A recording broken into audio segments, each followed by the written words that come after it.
Fantastic. In that case, I'll tell the truth. It won't be nearly as entertaining, but it'll be the truth, and it's what saved my little bottom. My name's Paul. I'm a very grateful recovering alcoholic. I'm also an addict. I'm Paul. I'm an alcoholic and an addict, which is a little like saying you're from New York, New York. You don't really need both. It's just, but I did a lot of that outside issue, and I like to confess to that right away because this is a meeting of alcoholics and Alcoholics Anonymous. Saves and saved my life. But I did a lot of, the Peruvian GDP changed drastically when I finally got sober at age 49. I didn't have the best childhood, but I had one of the longest. It was a party, and then it wasn't a party. And I love Alcoholics Anonymous. If you get nothing else from me today, is that I absolutely love Alcoholics Anonymous. I come from a family. My dad was a 6'2" drunk, and I had two brothers that are both 6-footers. I always joke that there was a mild resentment there, but the fact is that we caught something from our dad that I think that you would have, if you had known any of us before we identified as alcoholics. My dad never did. He died in a car wreck before he ever got sober when I was 13. But my older brother, John, who designed things that he put in orbit for the government and that were radioactive, and my younger brother, who was a songwriter like me, all three of us got sober. All three of us needed desperately to quit drinking to stay alive.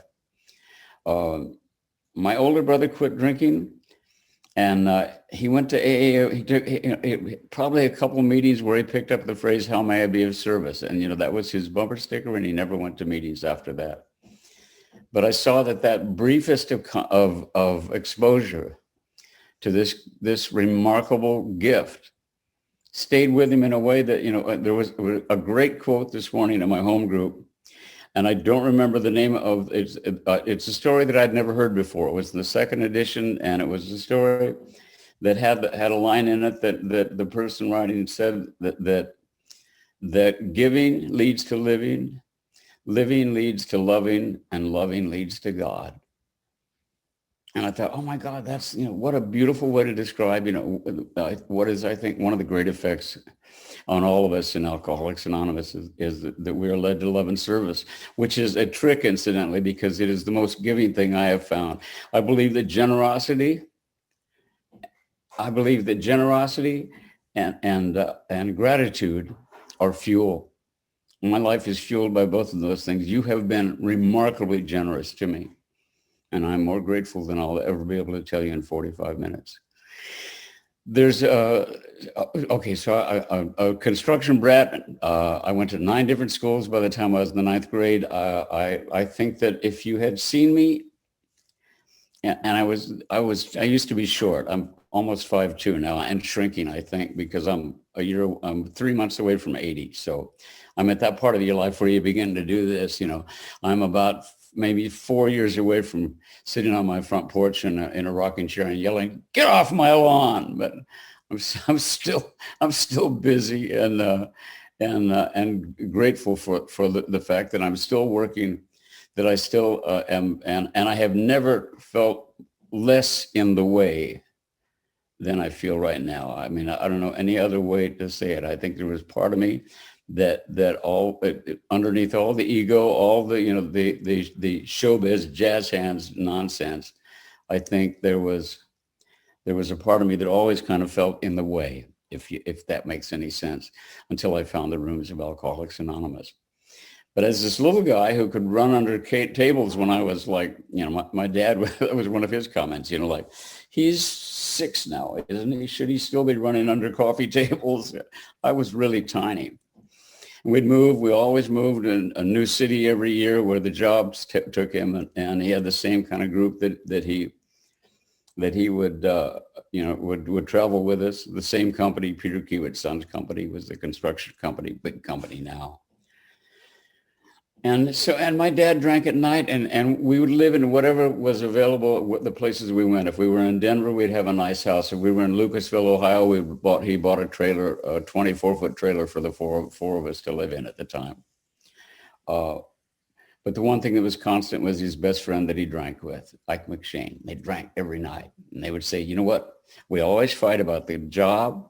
You know, we always fight about politics, religion, and the goddamn job. So let's just not talk about those things tonight. They'd have 2 drinks and spend the rest of the night talking about politics, religion, and the goddamn job. And except my dad every now and then decided that I really needed to get up and sing for Ike. You know, so I would get up, and sometimes it would be 1 a.m. My dad would decide that he really needed to hear me sing, you know, and I'd get up, and I was one of those awful little, you know, guys that sang Danny Boy and all. And Ike McShane, that my dad wanted me to sing for again and again and again, hated me. He was getting pleasantly fried, and the last thing he wanted to do was hear some gnome sing Danny Boy, you know. It amazed me, and this is the tip of the hat to the Al-Anons out there. It amazed me that my dad never saw that I was like maybe 10 and I saw it. I saw the sideways look that Ike McShane gave me. Of course, I've also evolved enough at this point where I go, how much of that was just my own, how much of my feeling of rejection was Ike manufacturing to paste on that and all. That's stuff for the psychologists and all, but I know that I heard a great expression that hysterical is almost always historical. So if I find myself getting nuts about something right now, there may be something back in my childhood that's connected to it. I know that I began to act like an alcoholic long before I drank like an alcoholic, and both my brothers, I would probably guess, would say the same thing. My dad drove his car into the abutment of a bridge when I was 13 years old. I went to live with an aunt and uncle in California. Oh, incidentally, along the way, they took me to a doctor when I was about 9 in Albuquerque, New Mexico. An important part of my story because I wrote codependent anthem love songs most of my life. This is kind of where all this comes from, I think. I was about maybe 8 or 9 when they realized I was very small. So they took me to an Albuquerque doctor. It was an old doctor. And he said, you know what? I can make this boy grow. I'm going to make this boy shoot up for you. I'm going to give him some male hormones. So they pumped me full of male hormone, which was not the right thing to do. What happens when you do that, you know, there's a lot of people have a time in their life when they remember that they began to shoot up and they're like, their muscles hurt and when they're like, that was because their bones were actually, even though they were growing quickly, it's because they were about to shut off. So he did the wrong thing. He gave me shots, gave me hormone shots and the bones. So that's why I'm 5 foot instead of 6 foot, I suppose. But what it also did is it kicked me into puberty. And all of a sudden I had no interest in my toy chest, but my Aunt Edna's chest was something that I was just all of a sudden really, really interested in. I kept dropping things for her to pick them up. And this was observed by my family, and they went, okay, this has got to change. So they stopped the shots right away. What it did is it absolutely screwed up my body clock, where all of a sudden, I mean, I didn't hit puberty till I was like in my early 20s. So I went through high school in Long Beach, California, where everyone is 6 foot. And when everyone is, you know, is like, I mean, tan and muscular. I was this tiny little guy that looked like his body was made out of cantaloupe. In the showers, my first prayer was, I don't care how big you make me, God, but cover me with fur, you know. You know, I need some fur. There's a lot of stuff around my ears here because I'm still a really little guy, and I'm kind of going, there seems to be there's a lot of fur around here. I need some of that. Be careful what you wish for. I'll tell you what. About my 70s, I got to the point where I realized, wait a minute, do my ears really need all that fur? They don't really get cold. There's one little thing, an antenna that grows out of the side of my nose that every now and then Mariana will go, it's time to pluck. Time to pluck again, Paulie. I felt different. I was different. There are 2 different things to me. I was different, and that changed. I felt different, and that didn't. What I learned to do was cover that feeling different up with things that took me way past feeling like one of the guys. It took me all the way to, don't you know who I used to think I was? don't you know who I am? Took me to a place where I could ignore anything that I was feeling that would have, if I had confessed to the person that I was talking to, that I was feeling outside the circle, that I was feeling like they knew stuff that I didn't know. If I'd done any of those things, you know, it might have slowly but surely dissolved that feeling like I needed to cover up who I really was. Incidentally, none of this is a conscious thought. This is me looking back at my life when I was still drinking and when I was a little kid, and it's a slow process. I'm 31 years sober. I have to tell you, I was 5 years sober before I ever went, wow, you had a really awful childhood. It takes a while sometimes to get the Vaseline off the lens, and the lies, and the stuff you create to support who you think you are at that time and what you need to say, you give me alcohol, and you put alcohol or other drugs into my system, and the person you're suddenly dealing with has no questions and provides answers that God knows where I find them, because they're not based on any knowledge, no outside, neither opposes nor endorses. Wow. You want to take a couple phrases around, scattered around that big book, that will just go bingo, target. That's me. Hello. Wait a minute. Whoa. How much time could I have saved in my life if I had gone, you know what? I don't really know about that, so I don't have an opinion. Or that's the way you do God. I do God my way, and there are different ways, but that's fabulous. I'm glad you found your God. God of our understanding. Wrong again. I do not understand my God. My God is so massive that all I know is that my God works, and my God is ever forgiving and watches out for me. I don't understand electricity either, but I use it. It lights up my life. It's a really good metaphor for being able to worship and be grateful for a higher power when you find one. Where was I? I was back in the showers with a bunch of guys with no pubic hair. Wait, no, they had pubic hair. I didn't. Okay, I got it. I know the one time that I felt like I really belonged, or I felt, now it wasn't even a matter of really belong, but I felt the comfort of that kind of a rites of passage is when we drank. And we'd steal our booze. We had a buddy that worked in a liquor store, in the stock room.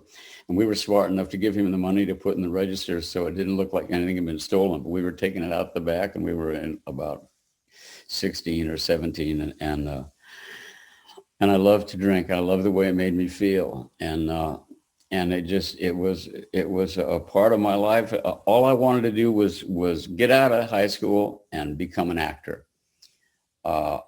I don't think it's a better story if I say I wanted to be a famous actor, but that's not the truth. I think I wanted to be somebody else. So I was this little guy in Long Beach who went up to Los Angeles, did a couple of plays, and got cast in a movie called The Chase with Marlon Brando and Jane Fonda and Robert Redford, a huge cast. I had a couple lines. I know one of the lines was, "He's going to need a better lawyer than your daddy." And every time that movie comes up, and I go, no wonder nobody would hire you. Or listen to yourself, for God's sakes. I look like a kid until you put me next to a real kid. Then I look like a kid with a hangover. It was just, I was hard to cast. I didn't look like the people that they threw up on the screen to look like, whether it was Malcolm McDowell or Malcolm Atterbury as an old grandfather, or Roddy McDowell as a little boy. I looked somewhere between the two. And I've been sliding back and forth between those two for a lot of years. But while I was on that movie, I bought a little cheap guitar, and I began was shooting at night and sitting in this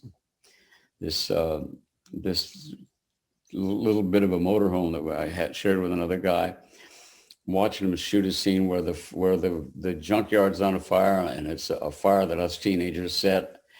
And this was a billboard. God will create billboards for us sometimes.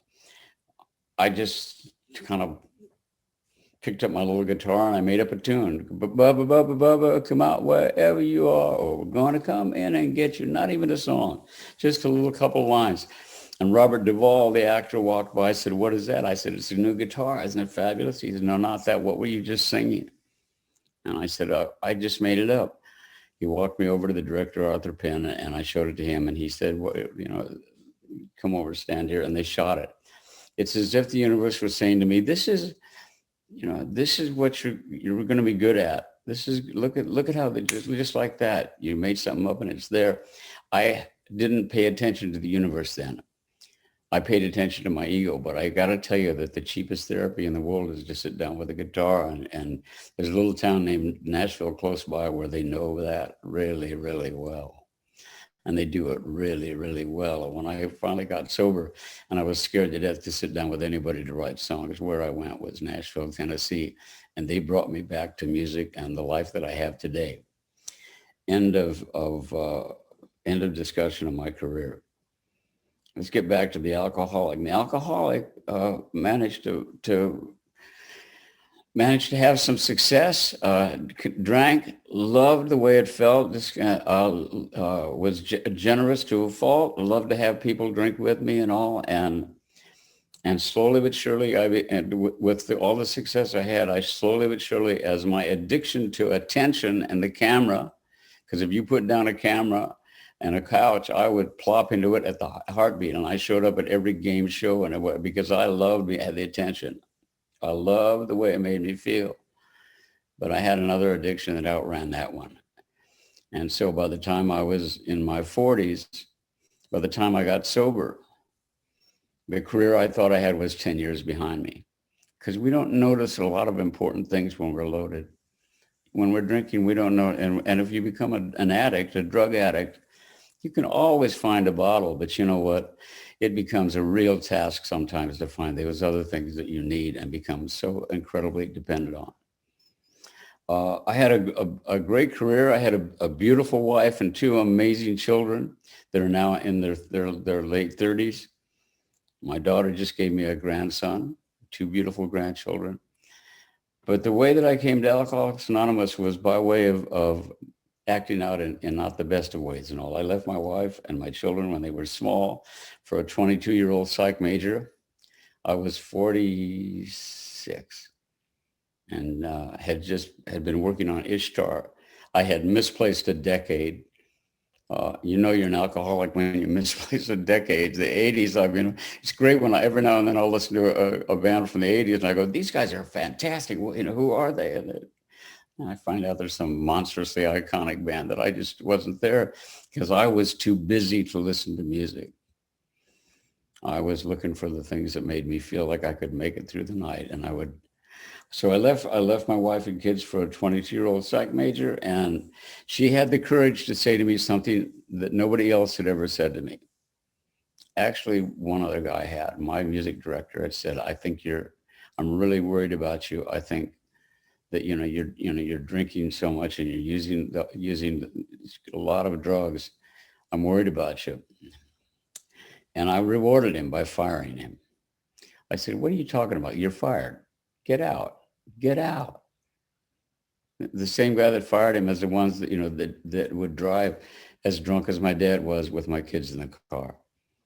I was not a stay-at-home drunk until the late years when I was just, all of a sudden it's 1986 or 87 and 88, and I'm in my office peeking out the Venetian blinds looking for the tree police because I know they're out there. Alcohol and drugs took my world and shrank it smaller and smaller and smaller and smaller. And my denial grew bigger and bigger and bigger and bigger. And I got up, I incidentally so did my waistline. When I quit drinking, I weighed 187. I weigh 128 today. 187. And you know what? I'd look in the mirror when I was fried. I'd go, "You little stud muffin, you're a handsome little dude. How can they keep their hands off you, you little guy? Look at you." Yeah, I describe it as Vaseline on the lens, the things I consumed to make the world look like I wanted it to look like. And if you talked to me, I was fine. Everything was just fine. And what happened? What happened was she would sit down with me and say, you know what? I uh, I love you too much to stay with you. I got to leave. And I went, it's amazing. I was just thinking of going to rehab, and I wasn't thinking of going to rehab. But I went to a place called Schick Shadel, which is aversion therapy. I did that for 7 months. For 7 months, I had no program, but I had what my friend Wes, one of my long-term relationships in recovery, Wes, who I sponsor, calls it Serenity. I had Serenity. Nature abhors a vacuum. If you take something out, nature wants you to put something in there. So for 7 months, I was just charming to be around. This little guy that just, was just fine. I was just fine. No sponsor, no program for a living, no recovering community to carry me through all this and everything. But I was just fine. I went to Jamaica to work on a musical. I stayed at a beautiful home in Ocho Rios with the guys that wrote the book, and I was writing the music. And actually, I wasn't writing the music. What I was thinking is that if I had one more hit, not of cocaine, if I had one more successful big record, everything would be all right. It would all come back together.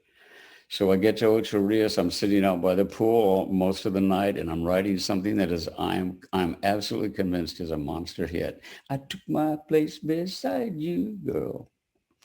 I don't remember the words, but I remember the music. Ba-dee-da-doo, ba-dee-da-da. I went to sleep, uh, got up probably around 2 o'clock, came back out by the pool. I sat down and I thought, you know what, shall we listen to this? What's going to come to mind? Gershwin, maybe? Well, let's see how fabulous this is. But I listened to I Took My Place Beside You, Girl, and I realized in a heartbeat that I had rewritten O Little Town of Bethlehem. I took my place beside O little town of Bethlehem. I still with a note for note, note for note. And at that exact moment, a guy in a white jacket with a tray and a bucket of ice and some rum and everything said, Mr. Williams, excuse me, would you like something to drink? Perhaps a rum and Coke. I said, one rum and Coke. I'm the Paul Williams. I am a man of accomplishment. And with iron cast willpower, I shall have today one rum and Coke. 2 o'clock in the afternoon, I had one rum and Coke. At 2 o'clock in the morning, I was at Bob Marley's grave explaining reggae to a lot of black people I didn't know. Just off and running, lying through my teeth. Lying through my teeth because when you put booze in my system, all of a sudden there's some unconscious place that wants to reinvent me to who I think you think you're talking to. And all of a sudden I'm the guy that knows it all. And there's a part of that is still a part of who I am. I mean, if somebody walks up to me today and they go, you're in the music business, Homer Henderson. My head's bobbing up and down like the little doggy in the back of the window that Freddie Prinze used to talk about, And I have no idea who he's talking about. I mean, I have no idea, but my head's going up and down like, yeah, because I know I'm supposed to know who that is. And finally, my recovery catches up with the back of my neck springing up and down, and it stops. And I say, I'm sorry, I don't know who that is. And what I'll often hear is something like, well, yeah, now that I think about it, you wouldn't. It's just it's my wife's cousin. He wants to be in music. And, why? Why do I go there? And I don't think I'm the only one that has done that in the history of Alcoholics Anonymous. But why? Why is that still something that I fight? Why is ego something that I still fight? A guy asked me on a podcast recently, do you think how much of the fact that you speak so often, so much and so openly love Alcoholics Anonymous, how much, and he did not mention it by name on the air. And I don't either, incidentally. But how much of that do you think serves, your ego of wanting to, kind of lift you up? And I said, I guarantee you a huge part of it and it happens to us when we show up. Even if you're not an egomaniacal little dude, the fact is you walk into the rooms when you're broken and falling apart, and you hear something in a couple of days that you can share with somebody. So it says in chapter 7, when they walk in the door, do you have a big book? Would you like? My friend Kelly talks about that. Can I get you a cup of coffee?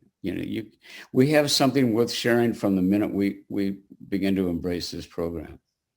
And it's remarkable. But he's right. The battle of ego continues for me, continues for all of us.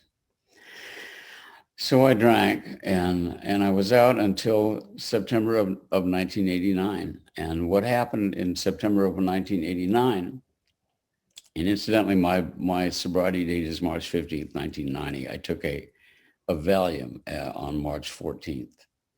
And I had a big job the next day. I used to have a prescription for Valium. My girlfriend said, I've got a headache. I'm nervous. She said, would you like a Valium? And I said, well, I don't think this certainly is not a slip. And I ate the Valium. And about 4 years later, I realized that I had never, ever spoken to my sponsor about it. And so I picked up the phone and called him. And I said, his name was Jerry. I said, Jerry, I have to change my date. And he was like, oh, a little guy looked like Yosemite Sam. He was, oh, God, oh, damn. What did you do? I said, I ate a Valium. Oh, Jesus, Paul.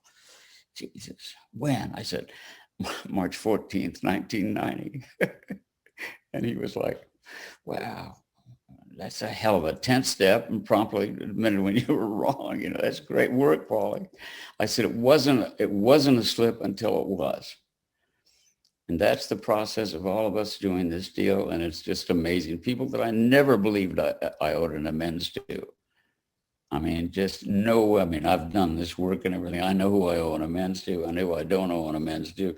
And that's one person that I don't ever. And there's a place when I'm almost asleep at night, when I'm right there in that little slot between sleep and wake, the big amigo will deliver a little mail where I'm going, like, I've been like this all day. I do not owe this person and I get that little thing when I'm almost asleep, and I sit up in bed and I go, oh my God, I owe that woman an amends. When did I owe her an amends? Probably always. When did I see it? When did it become part of my active program? When I felt that. Let me tell you in my own case, what's missing. What's missing is doing the 4th and 5th step the way it is in the book. I did it the way that my sponsor had me do it, my first inventory, which is just write down everything you're ashamed of and whatever, and tell me. He was a great sponsor and I loved him, but by doing things the way they are written in the book and provided for us as an escape from those rocks that Sandy Beach used to talk about that we carry around with us. There's so much wonderful information there. March 14th, I took that. But when you go back to the first thing, what happened is a week before September, in the middle of September, I went to Oklahoma City. And I believe the gentleman that booked me, I'm not going to take time to go through all these, but I think Gary G might be here. But he booked talent, and he booked me into a university, an afternoon performance at a university in Oklahoma City. And I had been up probably 3 days a night. 3 days and nights. I had been taking a little bit of Antabuse so the girlfriend would think that I was not drinking. And I was at the hotel, and Gary came and knocked on the door to walk me to his car to go over to the gig. And I had a full tilt psychotic episode. The way he described it is, as we're walking along talking normally, it was as if somebody had picked me up by the seat of my pants and thrown me up against the wall. That for 40 minutes I was fighting an invisible monster nobody could see but me. It looked like a little version of me, a smaller version of me that was biting my neck. I was thrown down escalator stairs. but there's no escalator in that building. But I saw moving stairs, you know. It was horrible. And I canceled the gig that day. I went back the next and told the audience that I'd had a reaction to my meds, and I told them the truth. Because at that point in my life, the booze and the drugs were the only medicine I knew to try to put out this chaos that was, you know, that was rolling through my life and the destruction and all. So when I did that, I went back to LA and I drank. I drank on the plane going back. I drank when I got home. I drank and about a week to 10 days later, in a blackout, I called a doctor. And he called me back the next day and he said, I found a place for you. And I said, what are you talking about? Somebody's been using my body again, you know, so. And he said, well, you know, you called me yesterday and you said you wanted to go to rehab, and I found a place for you called New Beginnings. And I had that moment of clarity. I said, yeah, I needed to do that. And I went to New Beginnings, and they detoxed me. And once I was free of the cravings, which I mean, I had such intense cravings anytime I ever tried to quit. And then once those cravings were gone, I mean, the way I felt is almost impossible to describe. I mean, you've heard it described as a honeymoon.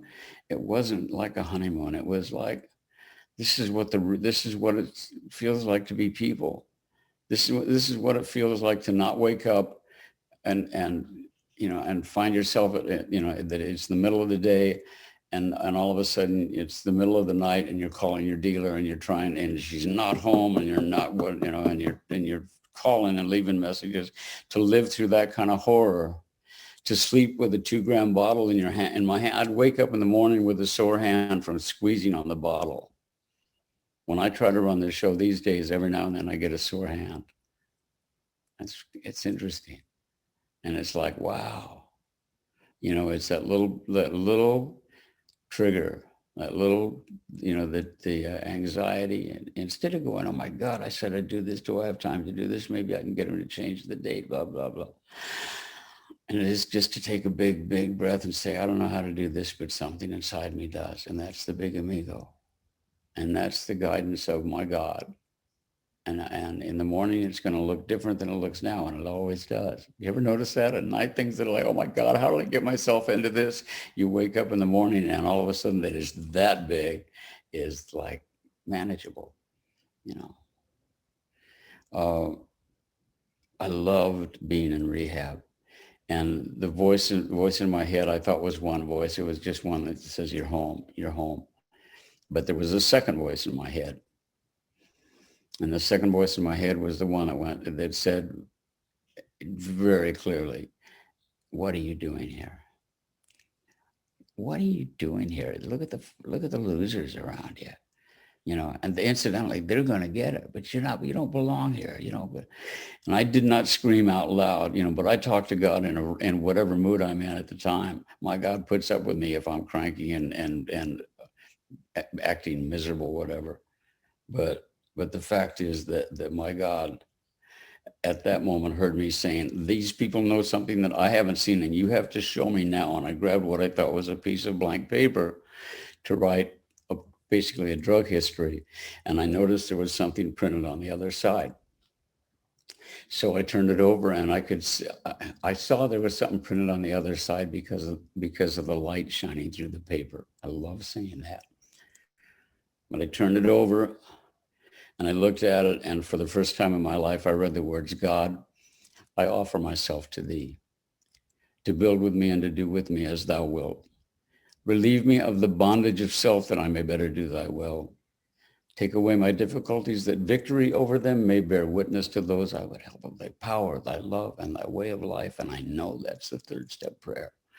But when I saw bondage of self, it was, and I don't make amends to myself. I don't do that. But when I saw bondage of self, I went, you know what your bondage has been is you never, ever went to somebody and said, I don't know how to do this.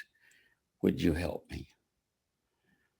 Those holy words that got us here are, I don't know how to do this. I need help. Will you help me? And it's the ritual that gets us here. And it's the most exciting thing I ever see at a meeting. My home group is Lucky 13. And we meet when we're not in the middle of a pandemic, we meet on the sand at Sunset Beach.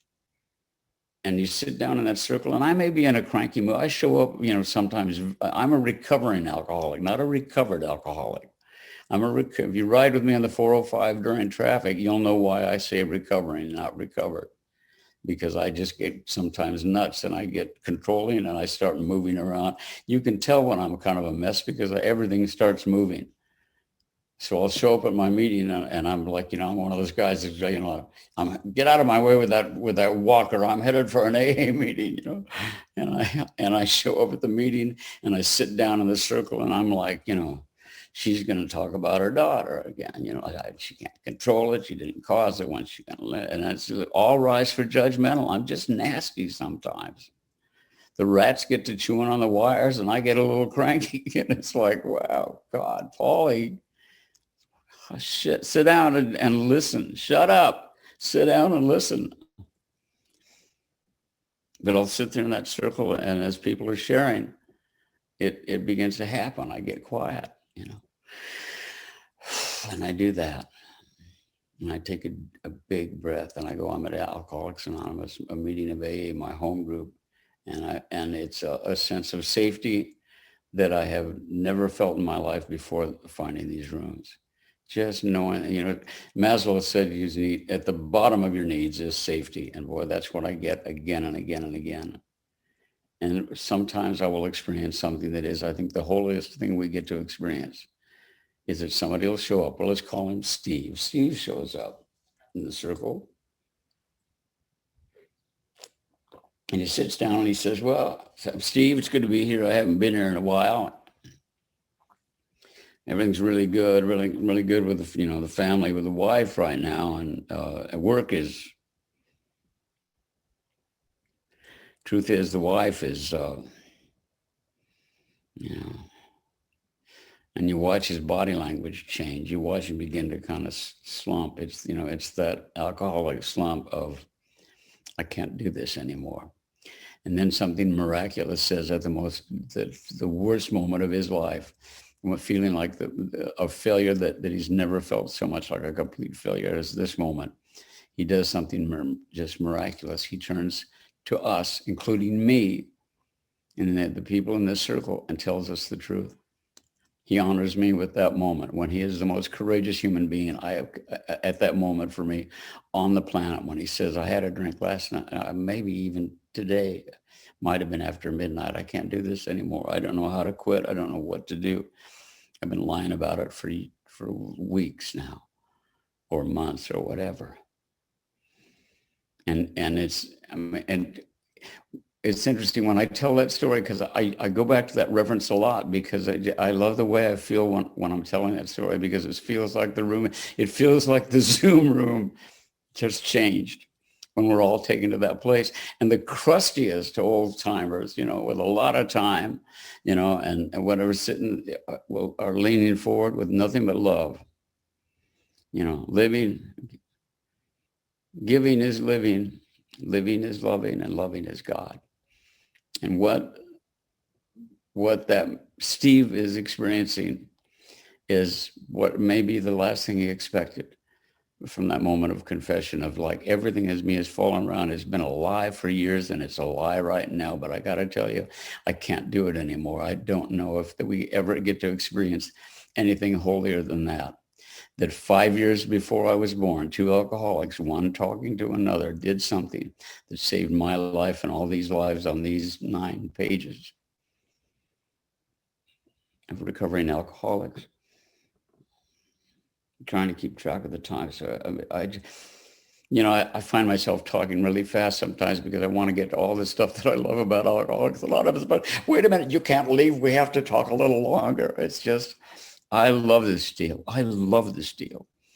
And one of the things that I realized when I was in treatment was that what I am experiencing and the power of what I'm experiencing, I experienced before I got sober. Calling the dealer, and the dealer is not there, and I'm going, hello, So, going right to a message, and I'm like, it's Paul. You give me a call, no matter what time. Call me when you. At time I call again and again and again, and I'm madder, but I don't let it show because I don't want her to like not return my calls. And then I call her, and I'm just falling apart, and it's 3:30 in the morning, and I'm calling anyway, and all of a sudden she goes, "Hello." I go, "Hi, it's Paul. Anything happening?" "Well, you know it is, honey." And I go, "Wow." And I'm calm and I'm all right because I know I'm going to have what I think I need at that moment. Now, once she brings it over, and I'll have a drink, maybe I'll even put it in a glass with a little ice, a little Stolichnaya on ice, because I'm such a gentleman. Once I would know I'm going to get what I need. And I start drinking and I start using, and it starts to fall apart. And this is the most horrible stuff I've ever had in my life. Where can I get some more? Because I can't live without it. And it's just, but what was going on when she was at home and I hadn't done any drugs? Why was I so comfortable? I was experiencing the power of faith. And it occurred to me in rehab that if a power in faith, if a faith in the if that drug has such an amazing power to go, wait a minute, the drug has no power. The power is in having faith that it's going to take care of me.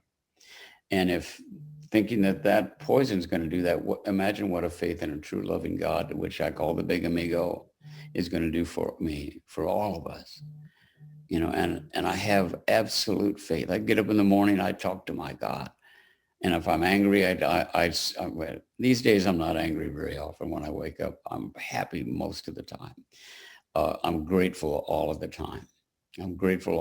I get up in the morning and I say, lead me where you need me, God. Lead me where you need me. It's just the most, and my other three things, lead me where you need me and surprise me, God. I would say that are probably the words that come out of my mouth first in the morning.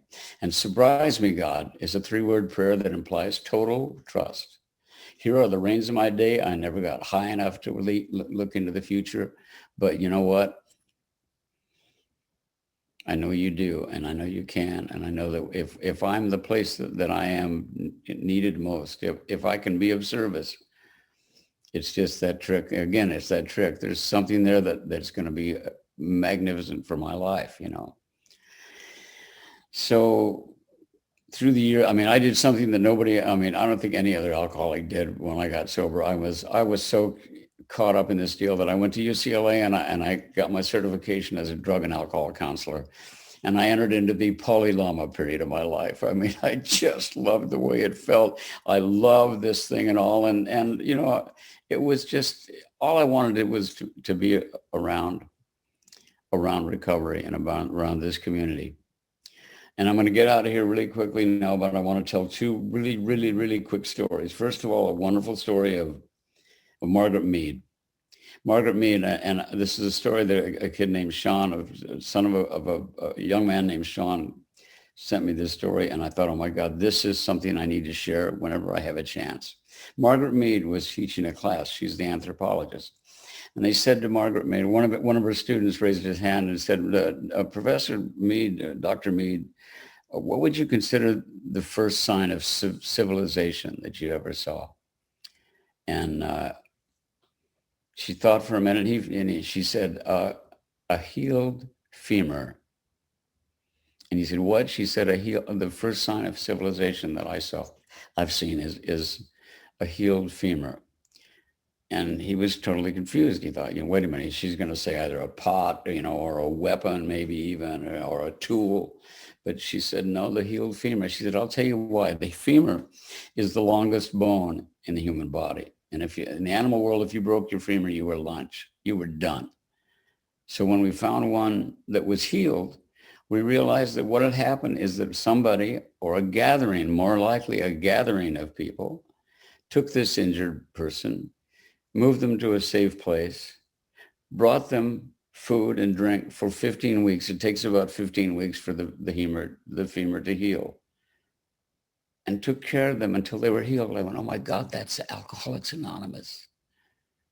Oh my God, that's exactly what we've been given, is that our community, they picked me up, nuzzled me to their breast and said, you're going to be all right. Quit smoking eventually. I think somebody said, and I did. My entire life, I've said this is all a gift. But I have to tell you, until I was 10 years sober, I don't think I believed it. I'll tell you why. This is a quick story, and then I'll get out of here and listen to you guys. And thank you for asking me to come here. But when I was 10 years sober, I went to Nashville to write some more codependent anthems, unhealthy songs. And while I was there, I was asked to speak at the jail. Well, I go to the jail and I speak. And when I leave there, I am just like, I am this magical combination of Jiminy Cricket and Gandhi. I have carried the message. I'm feeling blah, blah, Paulie, this. I am, well, touch the hem, I will strike you sober. I just so, and you see, I bet some of you have seen it too, where you come out of H&I and you're going, boy, now that was a 12-step. We were bad, man. We were fantastic. Did you see him light up? Wow.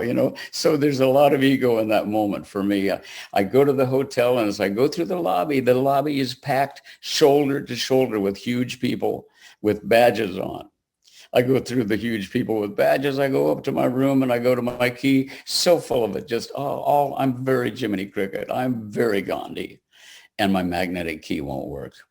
And it's a quick trip from Gandhi to Himmler for me. I'm just like, God damn.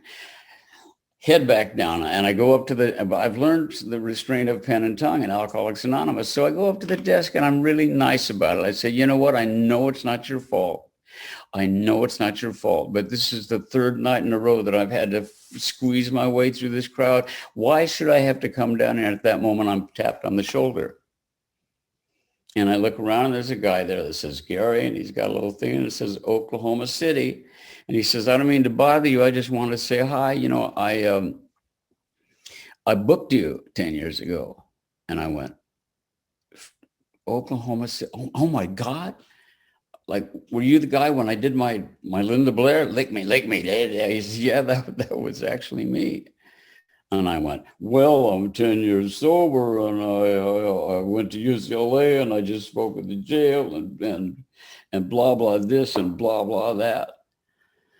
And I went, oh my God. Oh no, he looked at me and he said, I'd heard in the rooms that you were sober. And you heard in the rooms. Are you a friend of Bill? And he said, yeah. And he reached in his pocket, and I was just looking for my chip, because it's just pulled out his little round chip for 17 years. And I went, oh my God, you were 7 years sober when that happened. He said, that's right. I said, oh my God, wow, I was bad, wasn't I? He went, you were bad. I mean, I thought you were dying. That's what he said. And I said, what'd you do? He said, I called my sponsor. Note to newcomers: you run up against something as spooky as me drinking, call your sponsor. It's the right thing to do. And I said, of course you did, your sponsor. I said, what did you do? He said, well, hang up and go for it. I said, what do you mean? He said, well, we both got off the phone so we could start calling alcoholics. And we put together a prayer circle of recovering alcoholics in Oklahoma City. And in a blackout about 10 days later, I called a doctor. No human being, no power will be able to separate me from the belief that there is a direct connection between their prayer and my showing up at treatment. There is no way in the world you will ever convince me that they are not connected. They're absolutely. When we hold hands at the end of a meeting and pray for the alcoholic suffering in and out of the rooms, we're in touch with a power that is so monstrous that look at all of our lives. Talk about magical thinking. If you think that's magical thinking, to anybody I would say out there, come and take a look at these 9 screens of people that I would trust my kids with. I love alcoholics. I love Alcoholics Anonymous. I love all of you. Thankful to all my buddies from Lucky 13 who showed up, and thanks for calling on me. I'll keep coming back. I'm Paul. I'm an alcoholic.